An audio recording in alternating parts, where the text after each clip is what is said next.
नमस्कार सर्वांना भोगीच्या शुभेच्छा।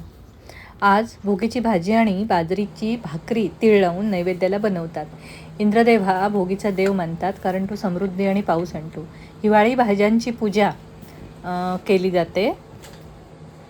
शेतीप्रधान देशातले ऋतुमानावर आधारित असलेले हे आहारशास्त्र। ह्या हंगामी भाज्या आहेत, ह्याच्यामध्ये पौष्टिक आहेत, प्रोटीनयुक्त आहेत। तीळ शेंगदाणे स्निग्ध आहेत। मी या भाजीत गूळ घातलेला नाही, गूळ आवडीप्रमाणे घालावा। तेल गरम करायला ठेवले, त्यात हिंग, मोहरी, हळद, 3 चमचे लाल तिखट, 1 चमचा गरम मसाला हे सगळं फोडणीमध्ये परतून घेतलं एकदम लो फ्लेमवर। आणि त्याच्यानंतर त्याच्यामध्ये त्या सर्व कापलेल्या भाज्या ज्या आहेत त्या परतायच्या। यामध्ये कांदा किंवा लसूण घातलेला नाही। भाज्या व्यवस्थित परतून घेतल्या आणि त्याच्यामध्ये प्रमाणात मीठ, पाणी घातले। जास्त पाणी घालायचं नाही, कारण भाज्या ओल्या आहेत।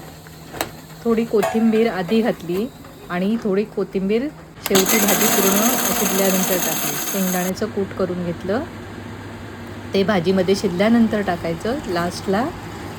ही भाजी तीळ आणि लोणी लावलेल्या बाजरीच्या भाकरीसोबत नैवेद्य दाखवून खा।